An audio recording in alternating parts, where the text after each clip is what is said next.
People that are grafting to make money, it's hard for them to be in gratitude because they think that they deserve the wealth because they pushed hard to get it. So that's the first thing. It's just their perception. Don't just think I'm making money through effort, so thus I should get it, because that's a negative frequency. So if we can shift and say, I'm really grateful for the opportunity to receive such money that allows me to have freedom, just that mindset shift puts them into a higher frequency, then it's easier for them to actually put in more wealth because one, people want to be around it more, and two, they are more open in their posture and their energy, which is a receptive frequency. I'm Microwave Blunt, Executive Mindset Coach, and welcome to Wealthy Minded, the podcast for elite men who are looking for success beyond the money. Welcome to another episode of Wealthy Minded, a podcast for successful men who have reached financial heights, who are looking to reach their full human potential past the money. Today, we have my very own coach, Coach Warren Williams. And I wanted to introduce you guys to my coach as the first guest on my podcast. So I'm really excited to have him on this podcast today. And I wanted to let you know a little bit about him before we jump into the interview. So Coach Warren Williams is an alchemist, healer, mentor, and transformational guide that has been at the forefront of holistic transformation, guiding business leaders, high-level coaches, and change makers to unlock their fullest potential. Warren's expertise lies in helping individuals identify blind spots, break through internal barriers, and embody a higher state of awareness. So everybody, welcome Coach Warren. Before we get started, I wanted to take a moment to share with listeners how we met and what I've learned from you along the way. And my journey with you, Coach, was first going on a men's retreat in December. And this is where I met a gentleman that you coach named Victor. And Victor was one of the most masterful, disciplined people that I've ever met in my life. He just showed a level of embodiment, a level of mindset, and a level of personal development that I really was inspired by. And so I went to Victor afterwards, after the men's retreat, and I asked Victor, I said, man, where did you learn what you learned? Because Victor taught us a lot about breath work. He taught us a lot about mindset mastery. He taught us a lot about embodiment practices and how to move your body this way and twerk your body that way. And, it was very intense, during those 7 days. And Victor was one of our guides. He was one of our teachers. And he gave me your information. And he said that, listen, this is the best of the best in the world. And you need to be in contact with Coach Warren because he can really take you to your next level. And honestly, that is the reason why immediately you didn't even have to really, say anything. I just got on the call and I said, okay, I'm in. I wanted to work with you because I really wanted to expand my wealth prominence. And I really wanted to get to my next level beyond the money. I really wanted to stretch myself and say, okay, what more is there? And one of the things that you taught me was how to expand my energy, how to expand my frequency, and how to really get into a reality where I can hold the vision, where I can hold the physical reality that I was calling forth. And I didn't necessarily know how to do that before, even though I've been a coach for years, even though I've been a mentor for many more years. You've really taught me, embodiment. You really taught me how to bring in more light into my body and how to look past financial success into more of a holistic mindset. So Coach, tell us a little bit about yourself and how that landed with you. Well, the first thing I want to kind of do is thank you for the opportunity to be your first guest on this program. It was podcast. It's amazing. To be the first, that's cool. And also, I really enjoyed just hearing you narrate, some of the experience we've had together. Because obviously we're building this really cool relationship as well. You being a coach, it's an honor to be able to coach someone who's a coach and a high level coach. So I wanted to kind of put that out there first. And now to, your question, like with regards to my background, how I got into this field is interesting one. People often laugh when I say this, but I actually got into spirituality and the other parts of the growth through comics, when I was like 7 years old. Yeah, when I was like 7 years old. I was massively into comics, and what attracted me to comics was just seeing these superpowered beings that could do things that normal humans couldn't do. And I really related to that, this understanding that we could be more than we think.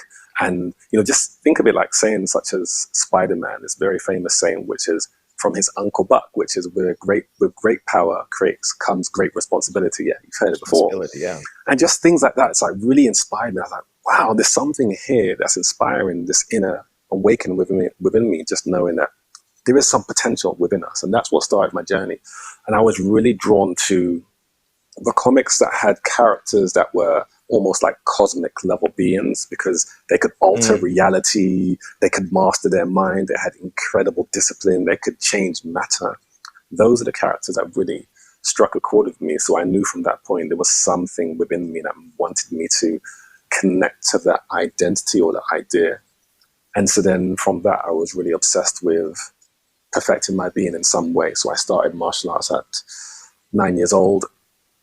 And, my mum didn't take me. I just went, with a friend. We just went to a karate dojo and just started training. And I had an aptitude for it. I got my black belt within 2.5 years, which is quite unprecedented in karate. It normally takes at least 3.5 years. And so that started my journey in discipline and focus. It started my journey in becoming the best version of myself. So it was comics first that introduced me into the idea, and then moving into martial arts, which introduced me to the discipline.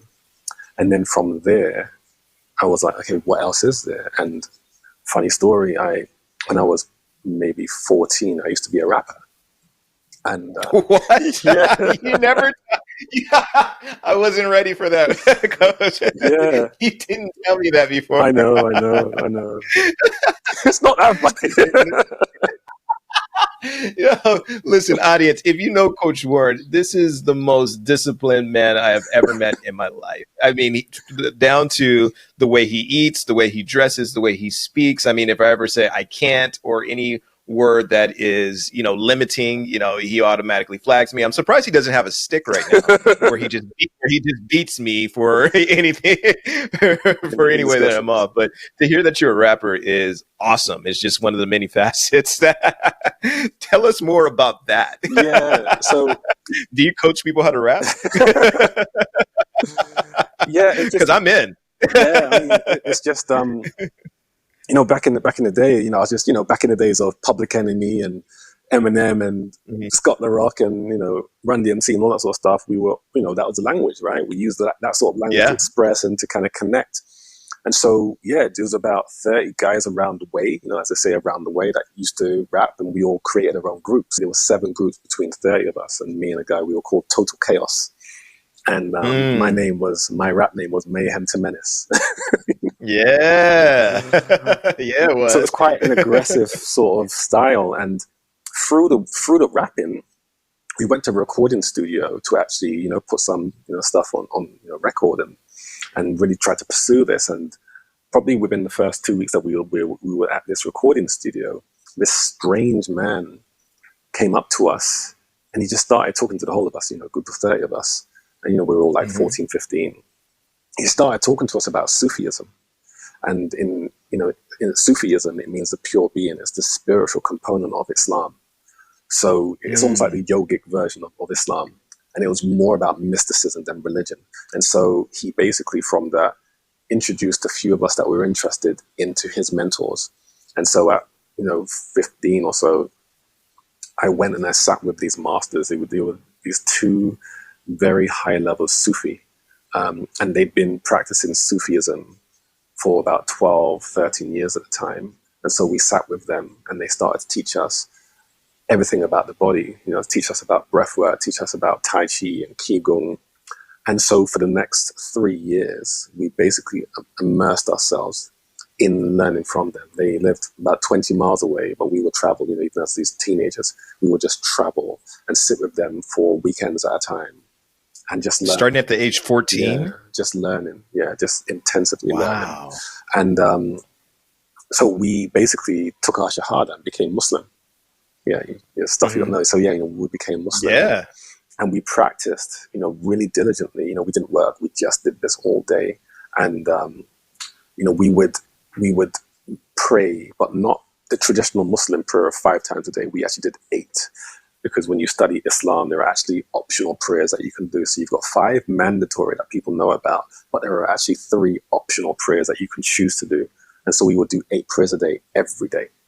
And it was an incredibly spiritual time in our lives, meditating twice a day, praying 8 times a day, and then just sitting together and studying and learning. I studied Arabic so I could read and write it. I studied Hebrew. So really went into depth, and we fasted. We did the Ramadan, the typical Ramadan fast that everybody does for 1 month of the year. We did that for 1.5 years. So we really went into depth, and we really went into this accelerated learning through this 3-year period. Listen, man, what? When you told me the story, when I came to visit you in London, because I spent a week with you, a few days with you in London, and, we went through, just kind of like this masterclass over those 2 days of embodiment work, meditations and shifting the energy, et cetera. And I know that you do this for elite athletes and business owners, and people at very high levels. When you were telling me your story at 14, the only thing that I can think about is like, man, at 14, I was watching porn and getting into fights. like I really I couldn't relate. And, I see where I am now, and I see the journey that I went through, from different addictions, from depression, anxiety, and really working myself from not feeling like I was enough, and my limiting beliefs, and working myself out of that and getting to my next level. And it seems like you were just doing that your entire life. I was always trying to, my keyword was focus. That was always my thing, focus, focus, focus. And so the martial arts, it kind of built me into this disciplined person. And so I said, if I'm going to do that with my physicality, I got to do that with my nutrition. If I'm going to do that with my nutrition, then I've got to do that with, my spirituality. So I've had a lot of good teachers on the way. From, like I said, when I was 16, within that time, I actually traveled to America, and there was a mystery school that was a part of this whole system. That at 16, yeah. And so we all traveled. We hired a hotel. We stayed all in the same hotel, and then we traveled to this land in Georgia, which was on 600 acres of land, and it was dedicated towards upliftment. So it was almost like a spiritual center, and there were pyramids there, obelisks, and all these spiritual centers. And we would literally go there for maybe a month, then fly back home, and then 6 months later go back. So over about 3 years, I traveled to America 9 times and spent like 2 weeks to 4 weeks just going in, learning mastery. So we would learn lots of advanced meditative techniques for about, over this period. I'm going to ask you a personal question. Were you ever dating during this time? Did you ever have were you ever into alcohol and drugs? I mean, during this time, I was, God, what was I doing? I was going on some of my first dates because I was starting to drive. I was experimenting with drinking. I was flirting with drugs and sex. And it didn't seem like you were into any of those things. No, I didn't even have relations until probably like 7-8 years later. All I was obsessed with, and I didn't have a relationship. Probably my first real relationship was probably when I was 23 or so. I wasn't interested. I was only interested in dedicating myself to this craft, and I knew that in order for me to be not the best, but the best version of myself, I had to have no distractions. It was really 3 years of incredibly disciplined, focused dedication where I didn't work, I didn't date, I didn't party, I didn't smoke. To your question, I've never smoked and I've never drank. And I just dedicated myself to that for 3 years. So fast forward now, all of that discipline that you talked about, that mastery, that discipline, that staying focused, has that formed who you started working with now as a coach? Because now you're a coach for elite entrepreneurs and high performing athletes. And so talk to me a little bit more now where you are in the type of clients that you're working with today. Yeah. So, and initially, to go through that just real quick, I started working with people that were more athletic. So that was my first kind of phase of this work, but more from a functional point of view, get people out of pain and then get people to eat good. So that was kind of like the first phase. And so I wasn't really working with high level leaders at that time. And then the second phase became, what we're kind of doing now, working with more wealth-minded people and people that aspire to create impact in the world. So that kind of happened more, I'd say, in the last 6-7 years. And so the type of people that we work with, they can create impact in the world. And so that's what made me want to learn and shift into that way of working with people. If these people are so elite and high performing, what do you see most often that they're struggling with? And what are some of the common beliefs that you help them to reframe? Yeah, so with the athletes, a lot of the time, they're limited by the laws of the universe, or the law of what a physical being can do. So oftentimes they think train hard and they'll get results. So it's still a specific mindset thing where they believe that they can only do what the body can. And so it's the same sort of concept where believe first internally and then accept externally. You see it mirrored into your external reality. So now we've, transitioned to where we are now, into your question with regards to the mindsets of the wealthy. As you know, most of the time they're successful but unfulfilled. There's a saying, success is getting what you want, but happiness is wanting what you get.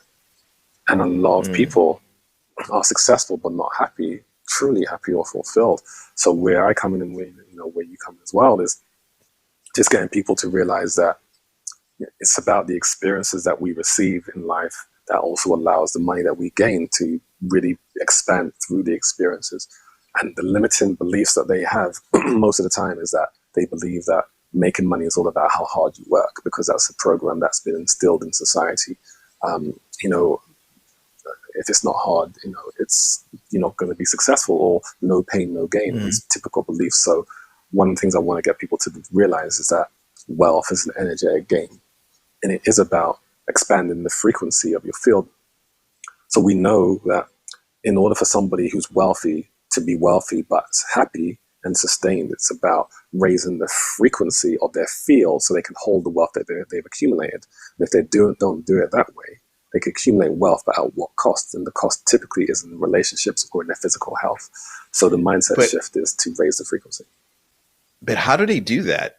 You talk about raising the frequency in wealth and some of these, some of these spiritual words, and I understand what that means to a certain point, and you've been helping me to understand that. But what does it mean for some of these men to raise their frequency? What would be a practical example of what that will look like? Yeah. And what could they see as a result of raising their frequency versus what they already have? Because, when I'm looking at it, I'm like, okay, well, this guy owns a jet. This guy, owns this, business that is a multinational conglomerate, across, these different countries. This guy, he has his wife and kids. So what more frequency does he need to raise? And what does that look like for this type of person? This is a beautiful conversation, this point here. So everything in creation vibrates on a specific frequency, and it's quite measurable. And if I say to somebody, what happens when you feel sad?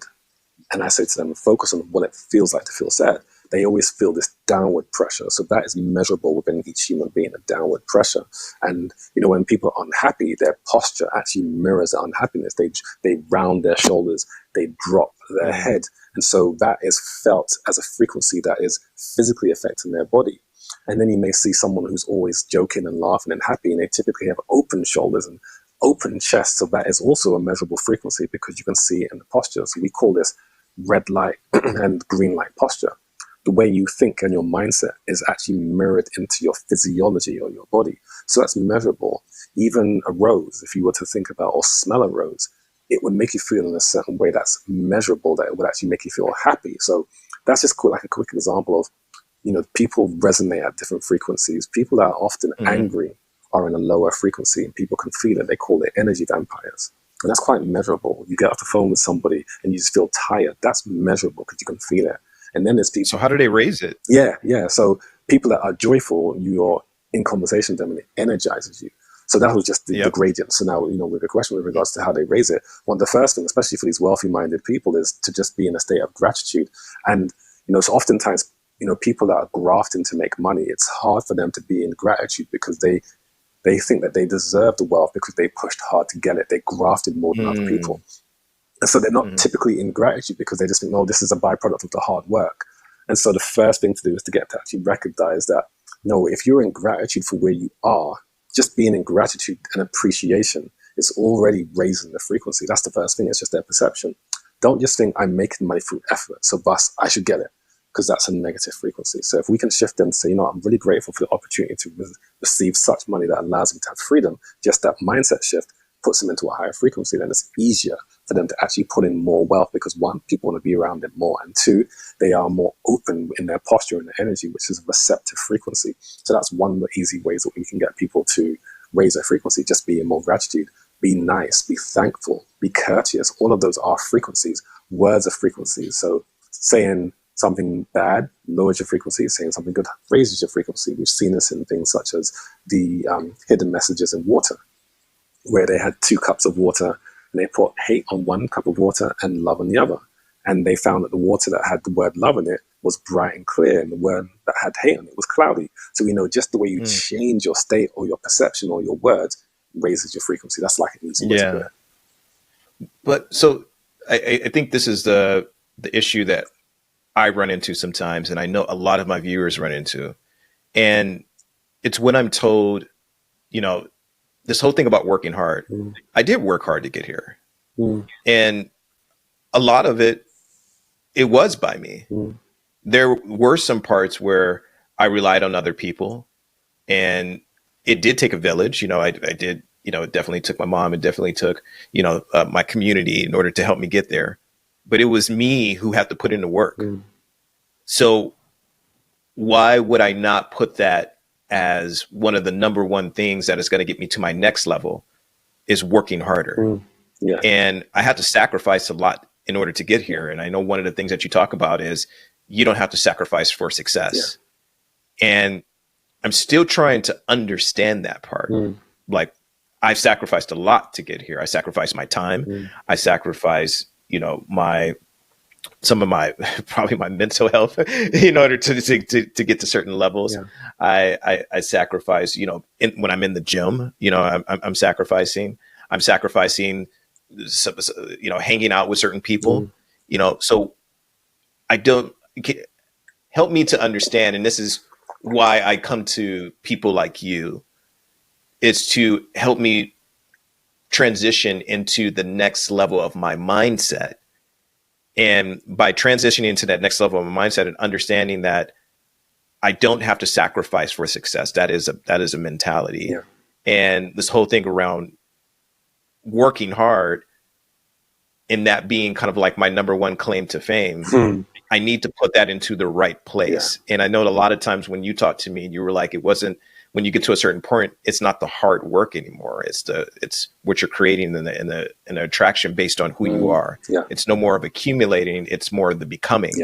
And that to me was a watershed moment, and I wanted you to shed light more on that, because I think that's a big part of what we struggle with is being told that I need to think about something differently. I need to do something differently, when quite frankly, people can fuck off. Like this is how I've gotten successful, so, but I'm interested in knowing your mentality about it.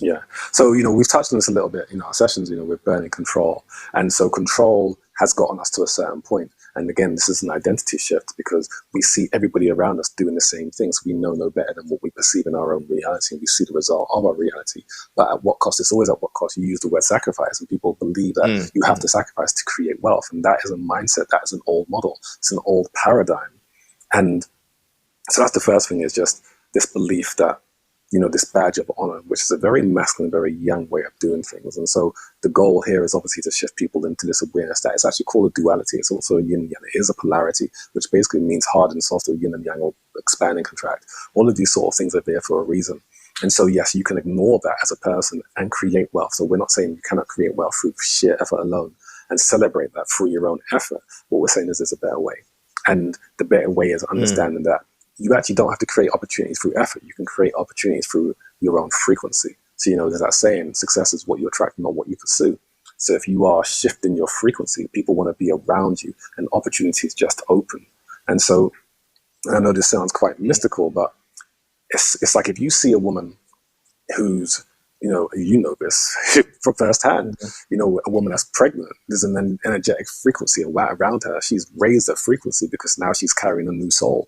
And other people say, wow, You got a glint in your eye. Are you pregnant? What are they picking up? It's a frequency they pick up because now she's holding two souls, not one. And so that's an example of raising the frequency. So people are gravitating to that energy. So when wealthy minded people, and that makes sense because my wife was recently pregnant and we just had a baby, and a lot of people were commenting to her like, "There's a glow within you, something's changed." Yeah. So that makes sense, Yeah. and it seemed like her frequency automatically raised in vibration just by that, and people were attracted to her based on her state of being. I can understand that. Yeah, and then even from an opportunity point of view, like let's just use actors as an example when it comes to frequency to give a more realistic example for the listeners. Someone, and this may sound bad, but this is absolutely true. Beauty is a frequency. It is so much easier for a woman to get a job in acting if she's attractive versus unattractive. The pretty premium. Yeah, exactly. The pretty premium. Yeah. And if someone looks physically good, their opportunities come to them easier. Oh my gosh, you should be a model. People will walk up to someone who's attractive and say, you need to be a model. So they are attracting simply because they look good. And that is a frequency. So the same thing happens in the business or the corporate or the wellness field just by raising your frequency. And another thing happens as well, which we both know. When you work on yourself, you feel better, and that feeling creates an internal frequency. And so you attract who you become, not the effort that you create. And so we've spoken about this before. It's about be, do, have. When you are fully present and being in the highest frequency and you do the work, you have, and the have is what you want to acquire. Whereas in the Western world, they say, have it, push hard, then do, and then you can have it. Yeah, it's like switching from you have to see you have to see it to believe it, to believing it, to seeing it. Yeah. And it's an exact model that I teach within my framework is the be, do, have. You have to become it in order to do it. Yeah, exactly. And then when you do it, that's when you have it. I think what you're saying to me in the audience, if I can just kind of summarize this a little bit, is that the way that I've been going about success has been hard. And the way that I can approach life can be so much easier if I just attract it rather than feeling like I always need to make it happen. Yeah, exactly. Yeah. And that's that identity shift into the wealthy minded, the billionaire mindset, which is the whole becoming, the attracting, the building the frequency around it, raising the frequency.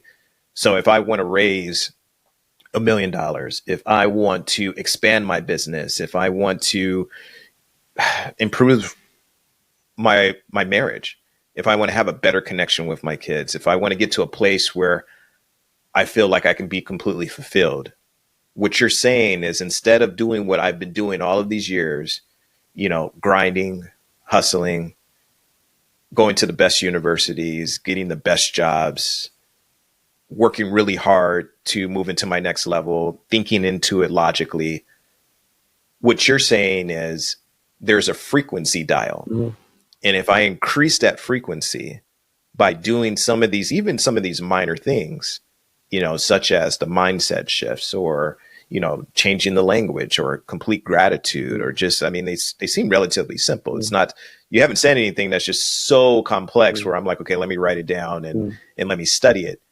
But if I really just invest in some of those smaller things, then that would be an automatic turn of the page where it would raise my frequency to start experiencing some of those things.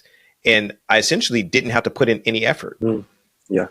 It was just automatic. Yeah. It was part of the package of being at that level. Is that kind of what you're saying? Yeah, definitely. And another saying that encapsulates all of this as well is you're waiting to change to become that person, or what if becoming that person is what makes you change?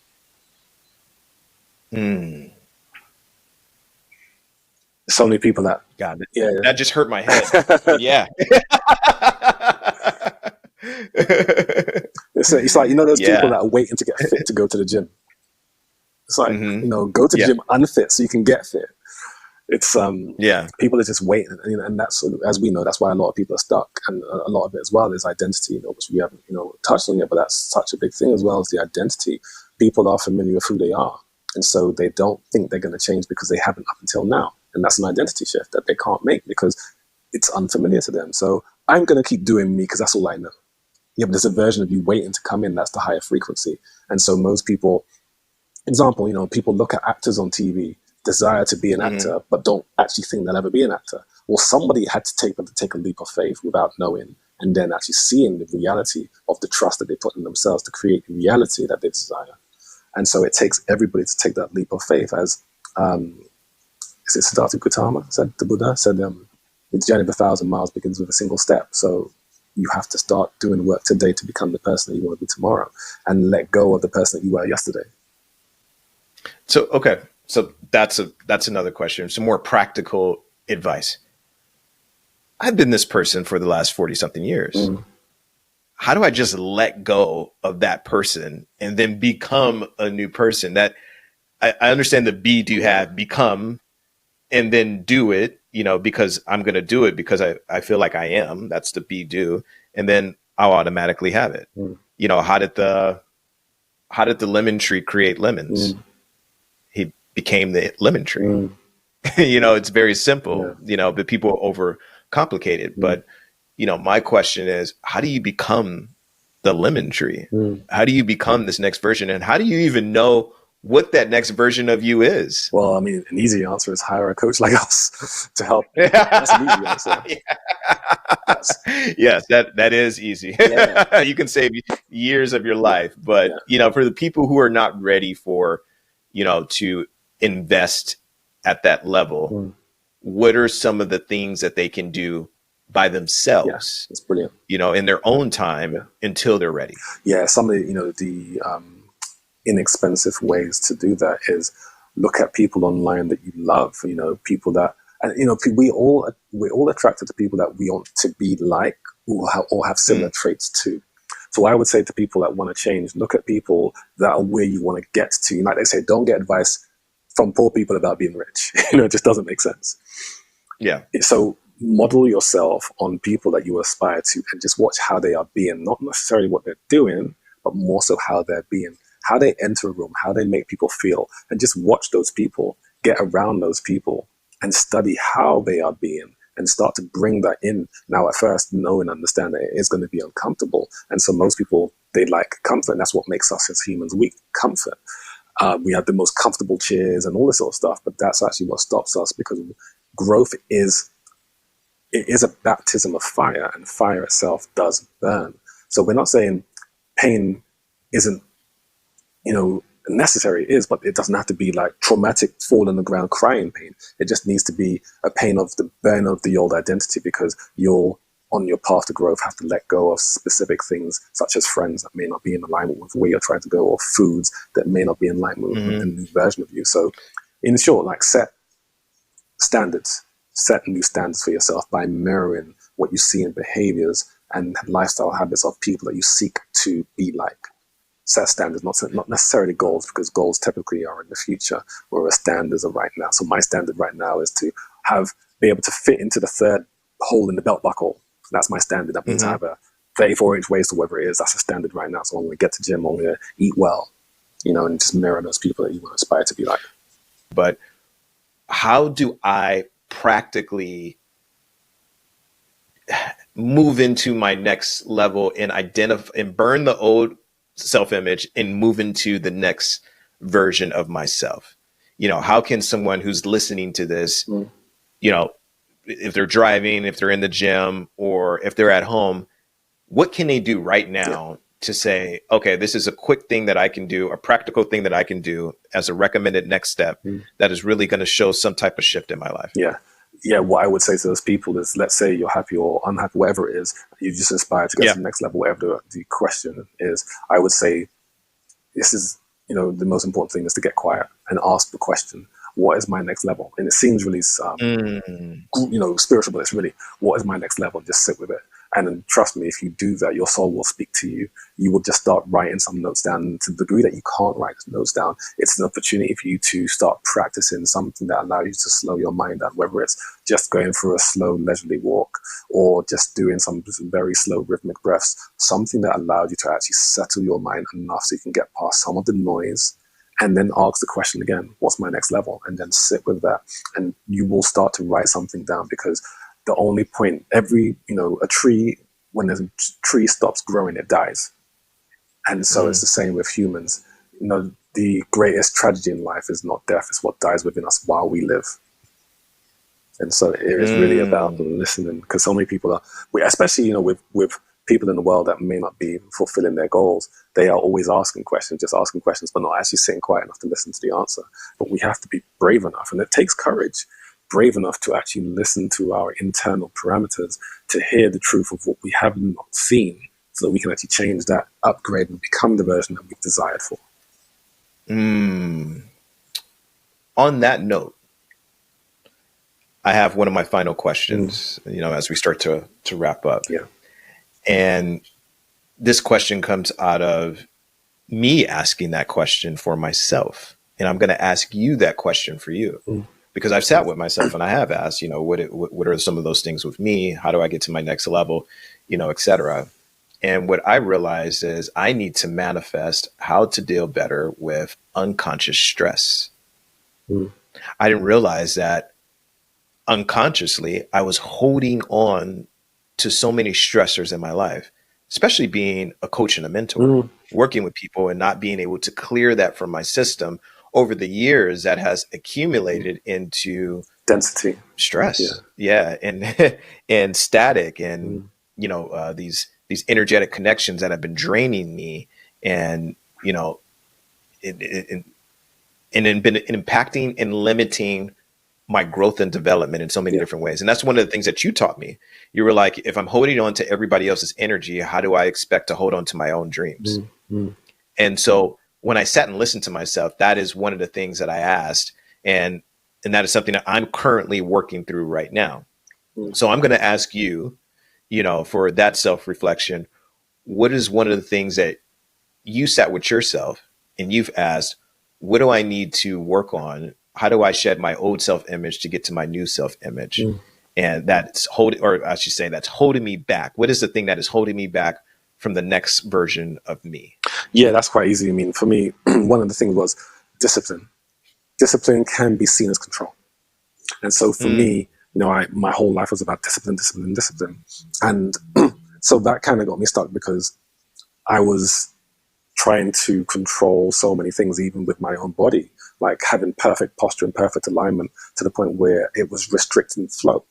And so, I went into that, and that was incredibly powerful. Like, I had physical pains in my body, but I was doing so much mastery exercises and functional training and conditioning and meditation, and the pain wouldn't go away. And I was like, geez, what's going on here? Right. And I would dive even deeper. So, right, I'm now going to do 4 hours of training every single day rather than 3, because I do 3 hours of training every single day. And then it was getting worse. And, I hit a point. And again, if you push so hard, you will eventually hit a stop point. As they say, yin becomes yang and yang becomes yin. You will eventually hit a point where you have to stop, even if you don't want to.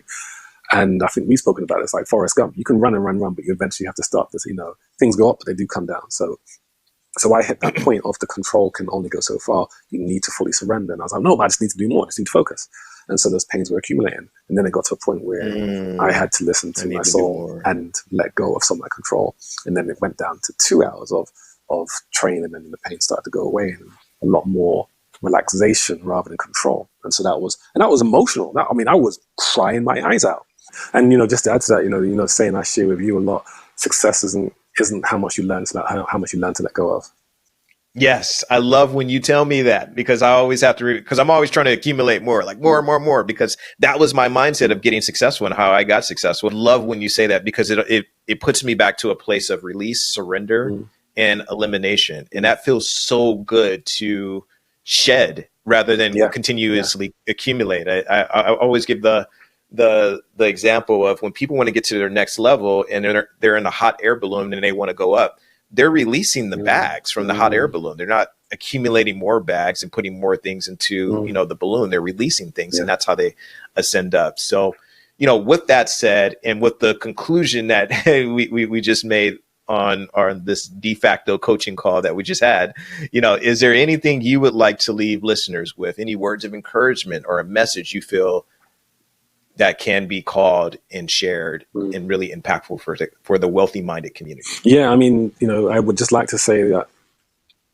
the first thing is that just know that you didn't come here to fit in, you came here to stand out. And we all have gifts. And it's about being brave enough, bold enough to be able to explore your potential, because there is no one here that's greater than anybody else. It's just people that are using their resources more than other people.